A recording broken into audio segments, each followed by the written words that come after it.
the entire season was just overshadowed early on by the money narrative. Like, that's what the dominant narrative was. And Jerome Tang's basically admitting there, like, hey, I got caught up in it.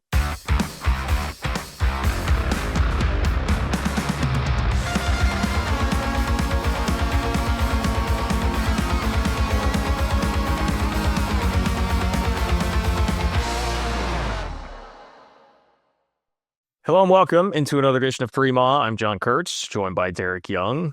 No Cole Manbeck today. I'm not going to lie, I'm a little bit worried based on what he said in the Discord, patreon.com/3Ma, about how he was feeling waking up on Selection Sunday, knowing that K-State was not going to be a part of it. But, hopefully everything's all right. The Manbeck household there. It's brought to you by Holiday Distillery. The show, as always, Cole or not. Thank you to our friends over there. They've got the Ben Holiday Bottled and Bond Bourbon. I'm sure many of you are going to be watching tournament games this weekend. Make sure you've got Ben Holiday Bottled and Bond Bourbon on hand. That will make everything better. And 360 Vodka as well can definitely help. Thank you to our good friends at Holiday Distillery. DY, first of all, thoughts on West Virginia getting left out of the NCAA tournament, man. What's the Big 12? What's holding money here? We go to SEC by. The SEC is getting Texas and Oklahoma in, and West Virginia can't get in the field. Like, what are we doing here? I called it months ago, and you guys rolled your eyes. You're like, what? You don't think West Virginia's getting in? You remember that conversation? Okay, but in fairness, I saw the bracket project said 111 out of 111. Really? I'm smarter than Bracket Matrix. Let's put it that way. I need it months in advance. If you want, the scoop on brackets, you come to Three Ma. I knew this about West Virginia. I will say this: West Virginia's got a incredible beef, but if you could have put their resumes beside each other, like, I think Indiana actually has more of a beef than West Virginia. We can cry about the Big 12 SEC bias and all of that, but like Indiana. Like, West Virginia has quad 2 losses. They don't have quad 3 or quad 4, but they have quad 2 losses. Indiana has better or as good as wins as West Virginia. They won on the road at Purdue and Michigan State, and they don't even have a quad 2 loss. Meanwhile, North Carolina gets in with one quad 1 win. That didn't make sense. And Texas probably shouldn't have got in. Oklahoma shouldn't have been a 9 seed. So there was some incredible SEC favoritism there, I thought. I mean, a 9 seed, dude. Xavier getting in is a little questionable too. Oklahoma went 6-12 in the SEC, and they are a 9 seed. Like, what? I mean, it's kind of like how I will say, like, they got into the NCAA tournament one year when they were in a part of the Big 12 when I think they went 7-11. So it's not totally different than that, and so that they kind of benefited from this twice, being in a league where every night is a quad 1 game. Essentially, that's what we've had in the Big 12 for, it felt like, going on 5, 6, 7 years. It wasn't that way in the Big 12 this year, but it was that way in the SEC, and Texas and Oklahoma benefited from that. Yeah, and then, obviously the North Carolina piece of it's infuriating too. And the most damning thing, if you're a West Virginia fan, has to be hearing the committee chair, who is, by the way, the athletic director at North Carolina, Bubba Cunningham, say that Tucker DeVries' injury is a part of this when he hadn't played since November. And yes, he was a part of the Gonzaga and Arizona wins in the non-con, but they beat Iowa State and Kansas without him. They went 10-10 in the Big 12 without him. It's sickening if you're a West Virginia fan. I feel for them. I think I would have put Indiana and West Virginia in over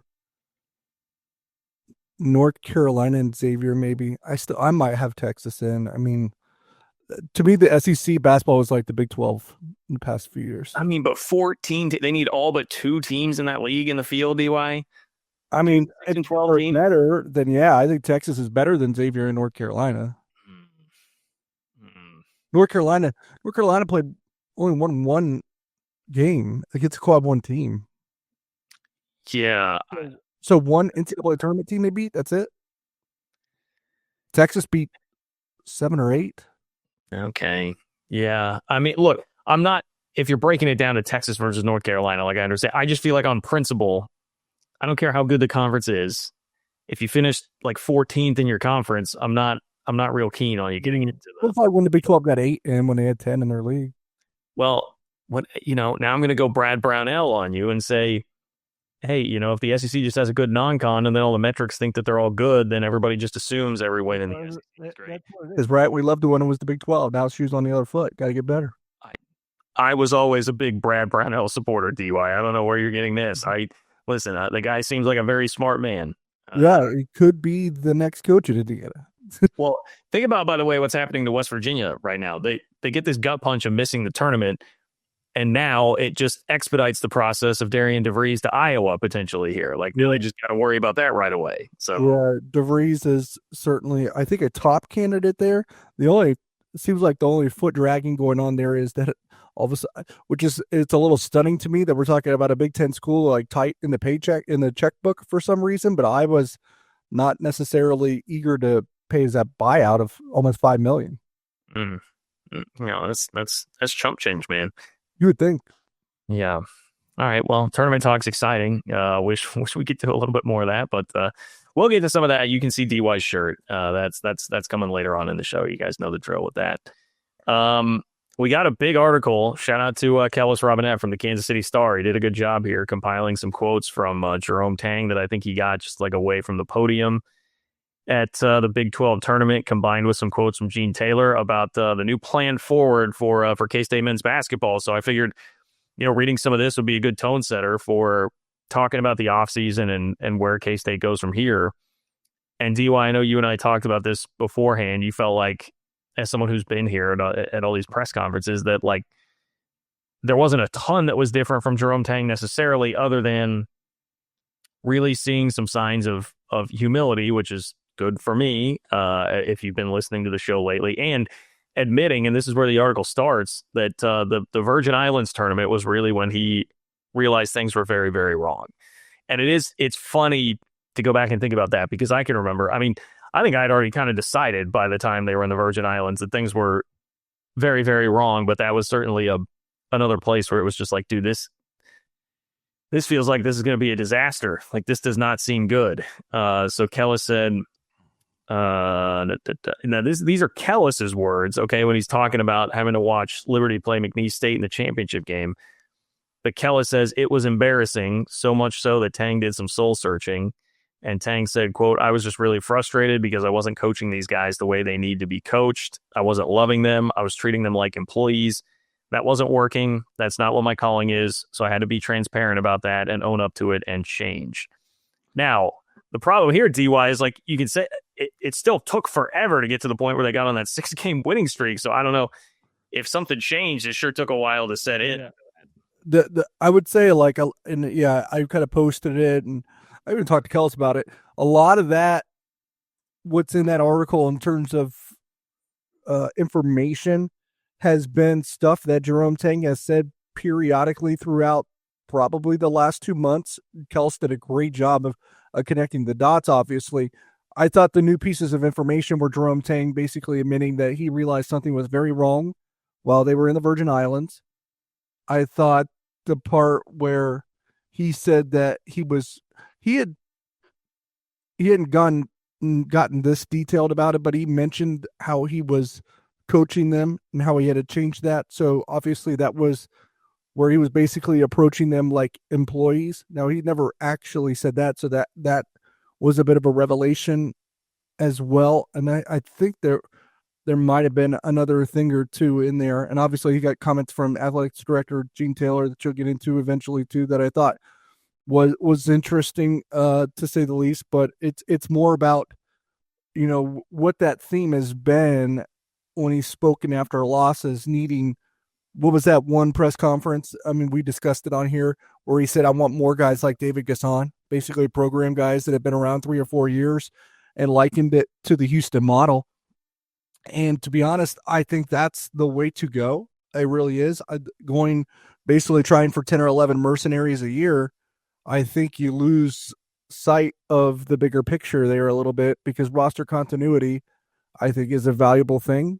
And I also think you'll also need to almost have your roster still be a reflection of what your fan base kind of desires a little bit, right?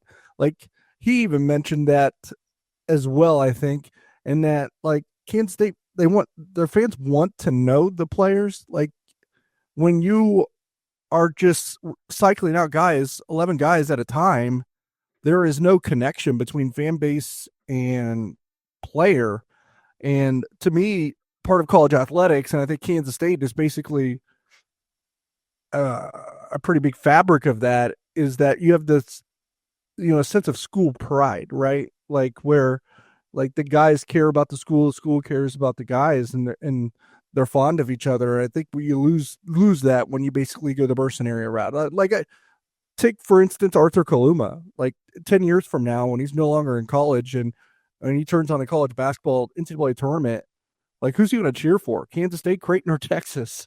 Like maybe you'll cheer for all three, but you don't have that allegiance. And I think for Kansas State, I think they need that allegiance. They need like to have 7 to 8 to 9 guys stick around for 2, 3, 4 years.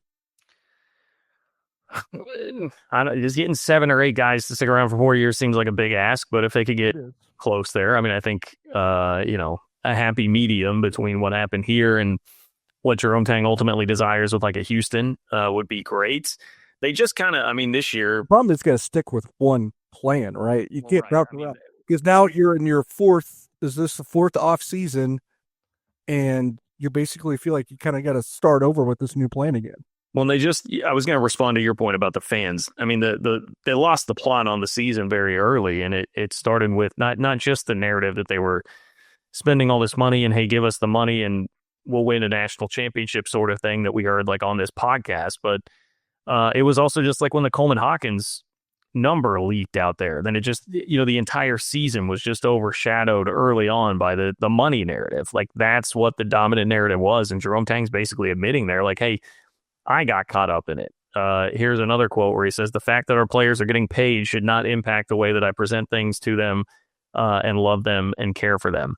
And I would have to imagine that some of that too, I mean, I know, Doug didn't have quite the gaudy NIL number that Coleman Hawkins did, but some of that too, I would go back to like Doug at the beginning of the year, and he admitted that I didn't coach Doug the way that I probably should have, and there was a change in that, and that's when you started to see more buy-in from Doug, and he went through a great stretch when they had the 3 weeks of beating everybody. So, you can definitely see in the way that the season played out, I'm sure some of this being the case and some of this happening, but I just feel like the whole season got swallowed up in this money thing.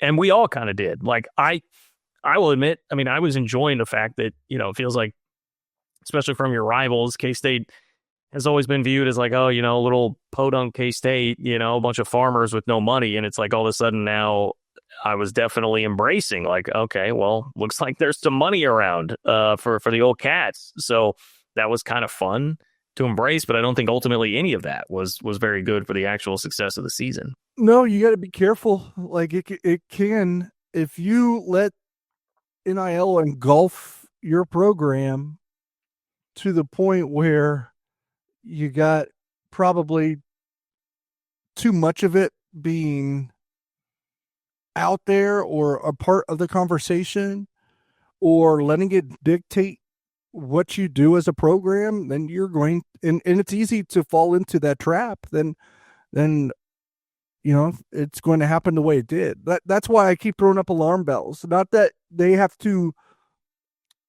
suffer the same fate, but Texas Tech has those hurdles to navigate now in football. It's a very, very similar situation. Then they need to probably listen to some of these things that are coming out of Kansas State to know what the signs to look for are, that if it's going to or is becoming problematic, and knowing how to address it. So yeah, I just think that it's just a new layer to consider when building your program and culture now, to kind of find a way where that's not going to negatively impact things, because it's easy for it to happen. And I know we wanted to hit another break here, and we will, but last thing too is he talked about the islands being when he discovered that things were very wrong.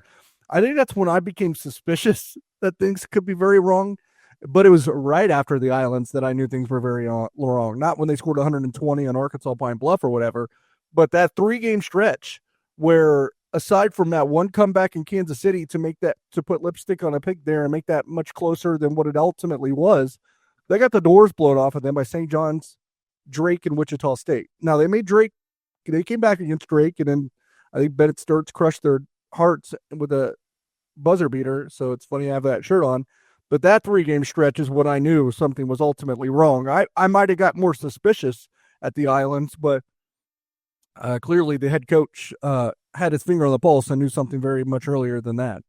I don't know. See, and I'm confident that you can go back and check the tape on this because I was out pretty early. Tuesday, November 19th. That's the day that I remember because that was the Mississippi Valley State game against the worst team, Ken Palm's worst team in the country, and that was a team that Missouri literally beat them by like 100. And K-State's screwing around with like a 9 or 10 point lead against Mississippi Valley State for a lot of that game. I'm looking back at it. Ukana Onyenso led the team in scoring with 16. Like I knew that day that there were major problems, and that was coming off of the LSU game, which was another time you could say, hey, there are major problems here, but it's easy to write it off. It's the third game of the season. It's one game, but the signs were there very early for me. I was out very early on this team. I was suspicious pretty early, but I think because that not LSU, but that St. John's Drake Wichita State stretch, I think broke me because that you were at least 6-2 in non-con at that point. You could still like maybe figure it out a little like they kind of did with a 6-game winning streak. But once they lost 3 non-conference games to finish the slate there and go 6-5, I was like, well, now the margin for error is almost eliminated at that point, and especially Wichita State.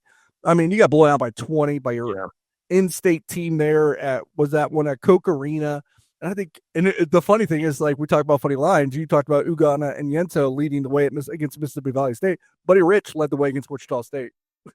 Well, I was just about to, as we go to break, I was going to comment here on how hilarious it is to look at the high point scores in the non-con. Ugana Onyenso led them with 16 against Mississippi Valley State. Achor led them with 21 against Arkansas Pine Bluff.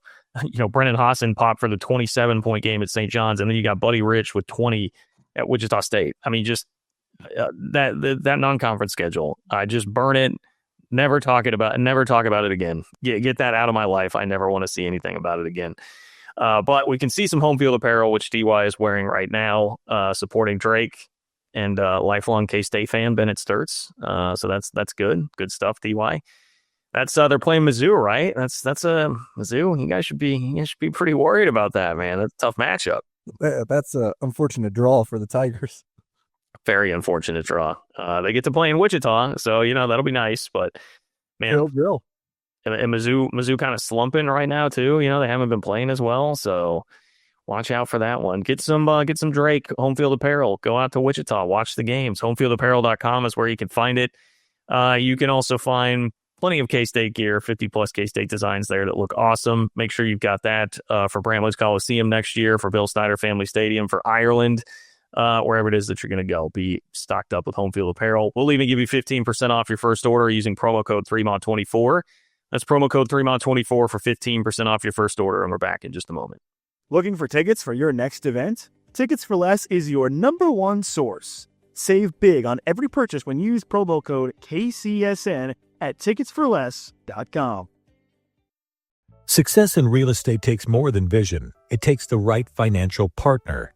When someone takes something rundown and turns it into something great, that's called a comeback story. Like Bryan Group. They take distressed properties here in KC, completely rework them, and then turn them into valuable real estate. But that kind of work needs the right bank behind it. Enter Emprise Bank. They're not about cookie-cutter loans. They saw Bryan Group's vision, backed them, and now they're making big moves in Kansas City real estate. Talk about your partner impossible. Emprise doesn't do one-size-fits-all financing. They invest in potential and back growth. Visit emprisebank.com/KC to learn more. Emprise Bank, member FDIC, equal housing lender. All right, as I said, one of the things that I've really wanted to see out of this coaching staff is, I think that there needs to be a lot of humility after what just happened this year. And I guess whether it happens at a full-on end-of-season wrap-up press conference or where it happens here in Kellis's article, doesn't really matter. I was happy to see this. Here's one quote from Jerome Tang. I'm sad the season is over, but I'm excited about making sure we get the guys back that we want to have back and start putting a program together. I know that I learned a lot as a coach this year. I will handle things differently moving forward. Hopefully, I am wise enough to not let some of the things that affected me this year to continue to affect me in the future. There was one other quote here. He said, we put together a team that was good enough to make the NCAA tournament this year. I didn't put the right ingredients in at the right time to get it done early enough. That's on me. I didn't handle this NIL thing very well. So there is some humility there. We finally, we finally got that. And to me, that was just sort of like table stakes for if this is going to turn around, that's where it needs to start. Like that doesn't guarantee anything, but you need that to at least be in the game to try and turn the thing around. Absolutely. And I would say the first, I think they've inferred it at times throughout the season, but I think the first blunt admission that NIL shook this thing up for them a little bit culture wise or whatever it may be behind the scenes.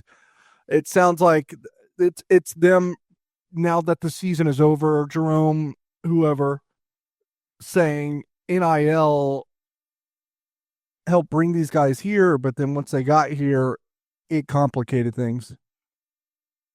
100%. And some of that too is I get with the specifics of the NIL dynamics, it's hard to comment specifically on that during the season, right? Mm-hmm. So I'm not really nailing them for that part of it. You got to be careful when you still got the guys there in-house and on the roster. You're still trying to get them to play. You're still trying to get them to perform. So once that part of it is done, it's easier to answer questions about those kinds of topics, those kinds of subjects, because you're not going to say anything in real time that could negatively influence things further. Yep. And this is, people have talked about this. This is the dance that you got to do with the money that's in there, and coaches are going to have to learn from that for sure. And this is, part of why we talked about the Houston model, and Jerome Tang started angling toward that. Kellis writes in the story that Tang had an epiphany midway through the season. He stopped talking about NIL deals and began praising other teams like Houston for building a winning program with homegrown players instead of filling rosters with transfers. Quote, I can't just try to rebuild every year, Tang said. That's not how I'm built as a coach. So, you go after the Houston model, which is that all sounds great in theory, right? But the problem is it takes a little bit to get there. It takes a little while to get there. This is not the quick fix. When you hit the switch, press the button to just go full on into, hey, NIL, let's buy a championship mode, like that can happen fast. It didn't work, but you can shift into that philosophy very quickly. It takes a while to build up a program. And now, yes, you've got 2 years of negative fan sentiment that's been built up. And let's be honest, I mean, not just negative fan sentiment, but a lot of drama. That's another, you talk about things fan bases don't like. It's been a lot of drama. And I know we definitely had his back on the Naquan Tomlin thing a couple of years ago, but it was stressful, a lot of drama this year. We had his back on the Iowa State thing, but same thing. Yeah. Well, yeah. I mean, yes, but I think in hindsight, I don't know that I have back on that anymore. So there was, I'm glad you reminded me of that. There was that drama this year. It's Colin Hawkins, $2 million NIL, all that stuff. It's just, there's been a lot of extra stuff that's come along with that's probably made it even more difficult and made the fans more weary. And now you're sitting here saying, well, now we need some patience so that we can turn this around and build a program. That's what you're going to be up against. It's a really tough needle to thread where, getting fans back excited, showing enough progress, and then not missing the tournament for a 6th time in 7 years as a program. Yeah. And obviously he's not been a part of those, but it would be, a third in a row for him.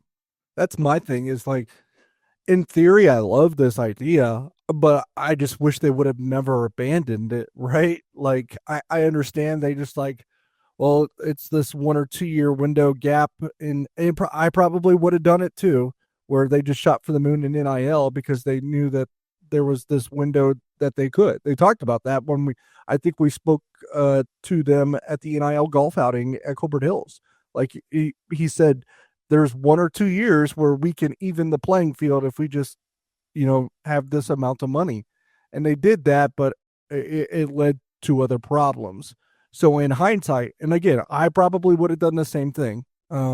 But in hindsight, I wish they wouldn't have abandoned that initial plan, because now it just feels like you're kind of have to restart again. And maybe it's not a total restart, but especially that you can keep some of your core contributors, like if we assume someone like Doug McDaniel, Brendan Haasen, so to speak. But it's you're basically trying to reshape this thing all over again, while also probably now it's not a NCAA tournament or bust year for him contract wise, but it is from, like we've talked about it, from a fan standpoint, because they don't want to go a third year in a row without making the NCAA tournament.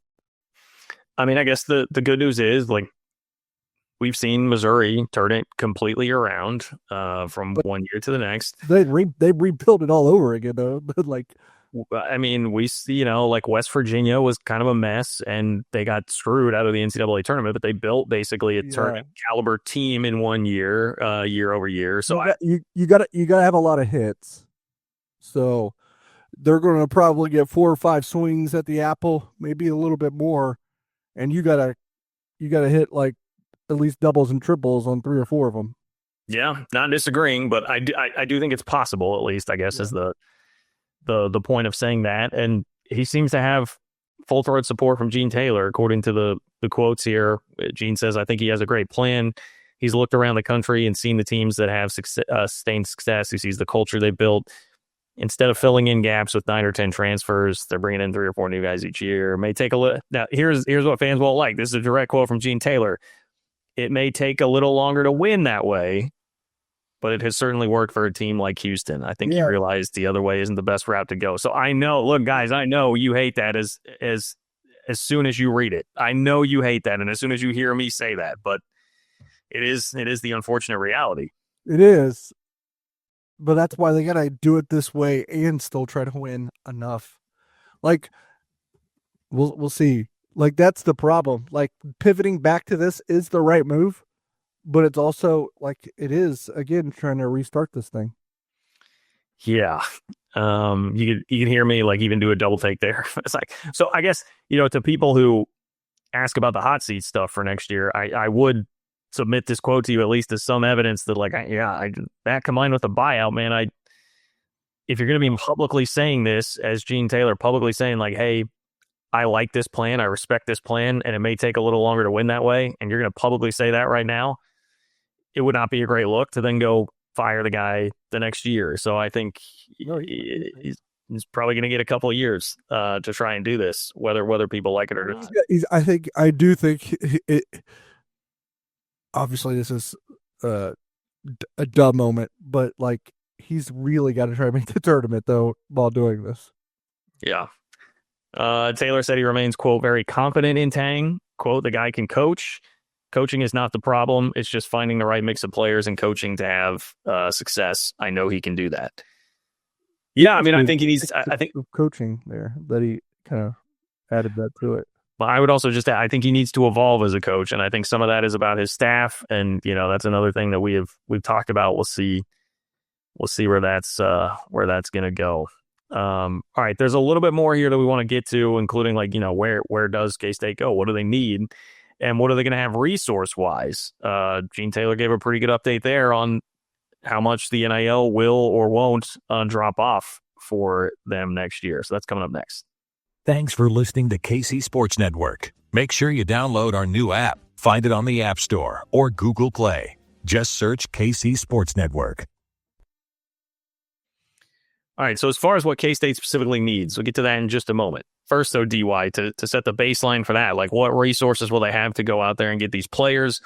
I know people have wondered about that. You have this top 5 NIL spend last year. Is it all going to just dry up because it was such a whiff this year?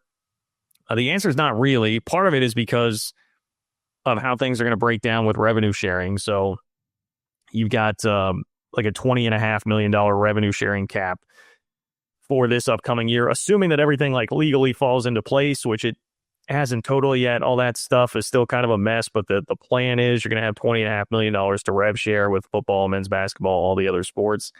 Gene Taylor said K-State will devote roughly 20% of its revenue sharing to basketball, which will be about $4 million. Now, that's definitely not what the total number was for this whole NIL spend, but I think we both believe that there's going to be some extra push there that'll get them at least in the ballpark of where things were at last year.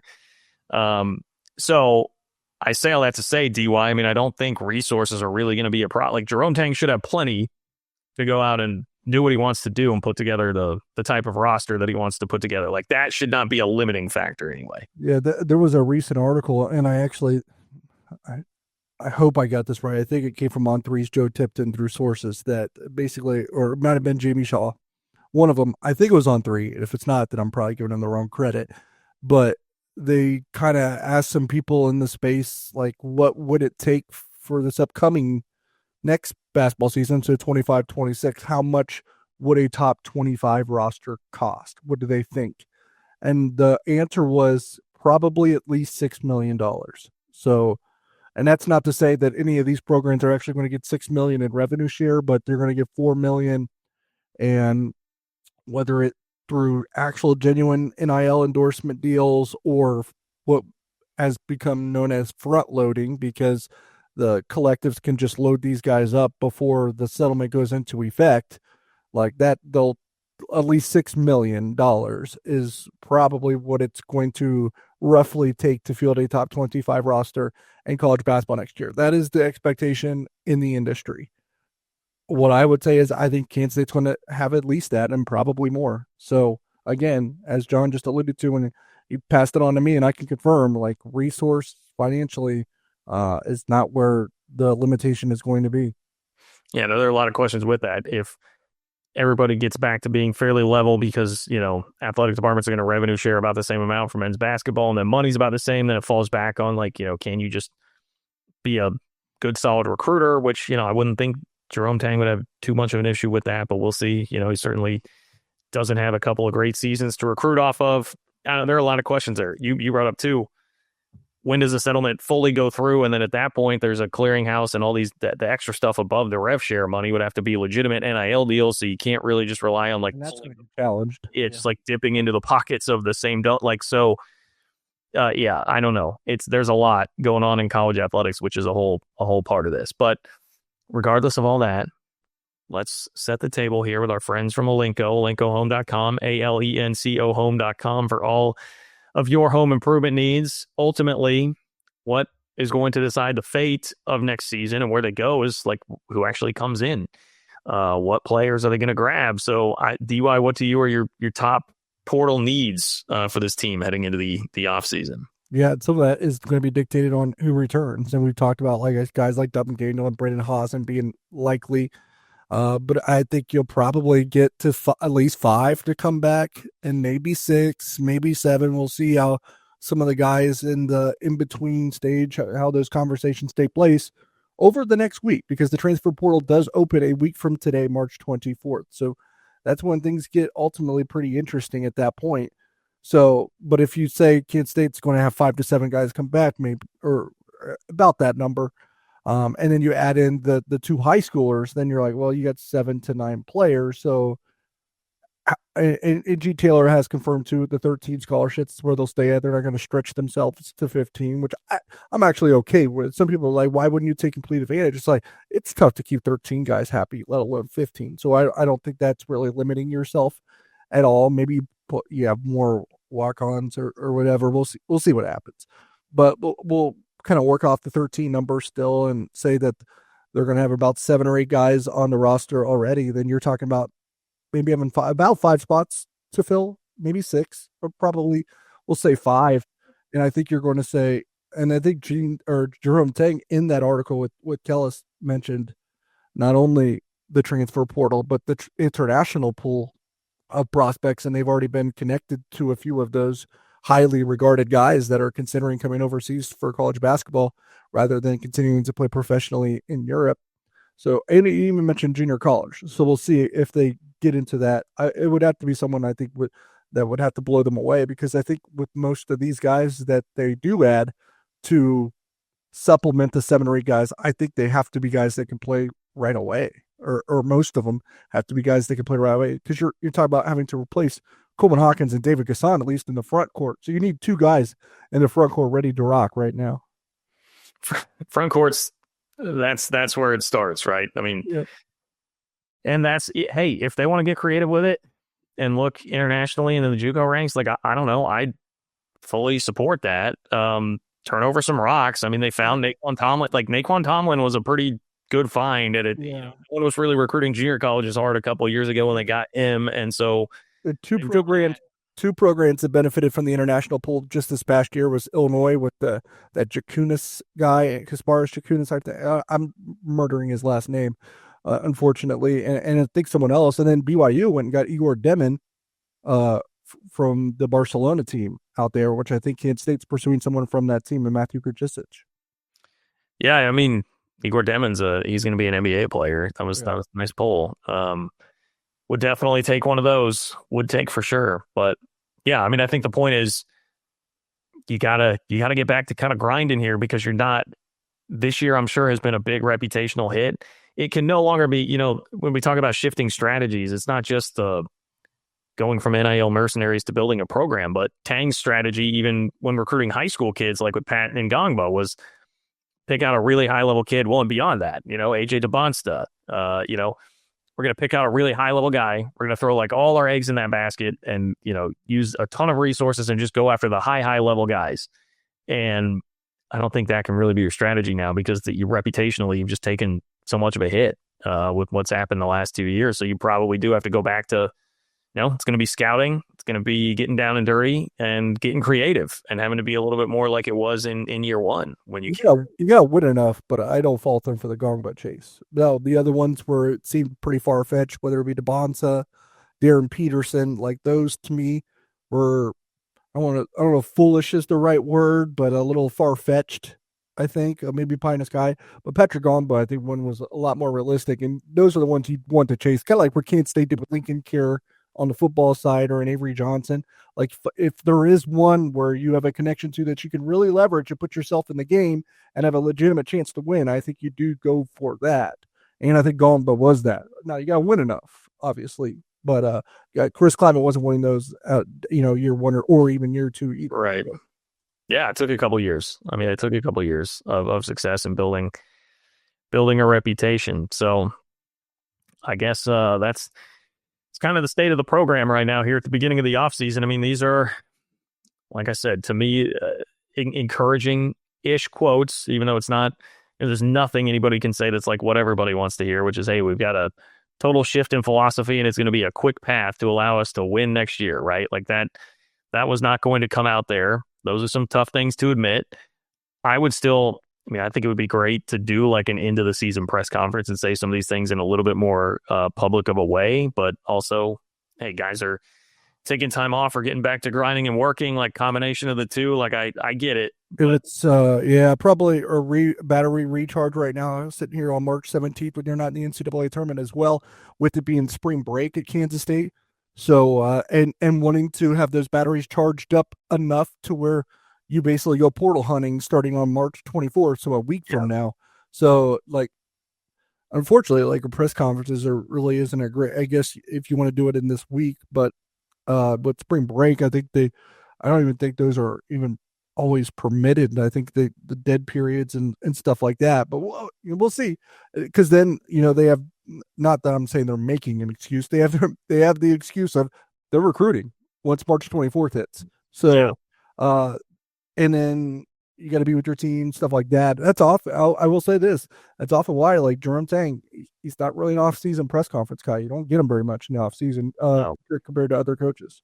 No, that's a good point. It's not like this is anything different than what we've had before. I'm not accusing him of like specifically dodging. Not ducking. Yeah, he's not ducking. The reason I say that is just I feel like, and the fan base deserves to hear some specific contrition for how things went this year, especially if, Tang's been a demanding guy of the fan base in the past.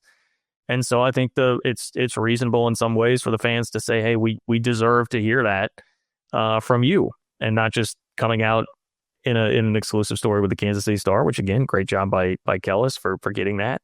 That is I think it could help. And a part of this is just selfishly, like, I want to see things work. I want to see that relationship mended between fans and coach, and I think that is a start. So hopefully at some point that happens. We'll see. Yeah, I mean, I mean, I know that we're going to make attempts to get him on our show too. So Yeah. But then it's just back to more people doing exclusive things. DY Kellis already beat us to the punch. That big J Journo running around there. Meanwhile, Kellis was doing that while we were huddled up in the little holding area for the interview rooms. With Cole down on his knees, leaned over a couch trying to do our shows. Okay, so I guess there's just levels to this, is what we found out about the big J Journos. Any final thoughts, DY, before we go? No. Who's your final four? I haven't done it yet. I haven't either. So maybe next time I'll give it to you. Who's a sleeper? Who's making a run? I did do some research. I just haven't filled out a bracket. So I could tell you when I did my research, a team that, like, first off, like, I like Houston, but it sucks that they have to play Gonzaga's top 10 in KenPom. Yeah, I know. Gonzaga's brutal, dude. Having to play Gonzaga in the second round. I mean, that's kind of rough. I wouldn't say a sleeper to win it all, but a sleeper to go far. Texas Tech. Man, I like Texas Tech's team a lot. Graham McCaslin, dude, that guy. Texas Tech. I think Texas Tech. I like Michigan. I hate to say this. I like Michigan State too. Do you see? I saw Iowa State fans very happy about that draw with them as the 2, and I kind of thought the same thing. When Izzo has teams, though, they just go all the way in March. This team is better than the one that K-State met in the Sweet 16 in Madison Square Garden. I don't know, DY. I just heard someone saying on Twitter yesterday that Izzo doesn't have a title since the Baja man. It wasn't, but he took that team that K-State barely snuck by. It was a great game in overtime, double overtime maybe, at Madison Square Garden, and this team I think is 10 times better than that one. Like, this team is really good. So yeah, give me Texas Tech as a sleeper, maybe Michigan State, a team that I've just waited to completely like eat shit, but they have it, is Florida. That it might be the most complete team in college basketball. How far are the Hawks going? Not for. I think they actually beat Arkansas though, because I don't really think much of them. But what is that next game? St. John's. They lose. Yeah. I think they'll lose at St. John's. They should. Arkansas. I don't. Ugh. I mean, that's another one of those SEC teams. I'm just like, I don't know. We'll see. I mean, unless they just start out just blazing everybody. But there's so many SEC teams they have to play each other in the second round. So. I don't think, regardless of what I tweeted, I don't think that Coach Cal is going to be like up on the scorer's table ripping his shirt off like Musselman was a few years ago. Okay, and then maybe some Cinderellas like High Point and UC San Diego. I've seen some High Point buzz. I like High Point. I've got a buddy who does sports radio in the Triad area in North Carolina. He likes him some High Point. I like them. I like UC San Diego. Kind of like VCU, but I don't know if I like their draw. They have to play someone that. Well, VCU's playing BYU. Yeah, so I think BYU needs to look out because I kind of like VCU, but BYU's pretty good, so we'll see. Yeah. All right. Bobby Pettiford, according to Nick Springer, is playing for High Point. Did not know that. All right. Kansas legend, Bobby Pettiford. Thanks to Nick behind the scenes. Thanks to all of our great sponsors. You guys know the drill.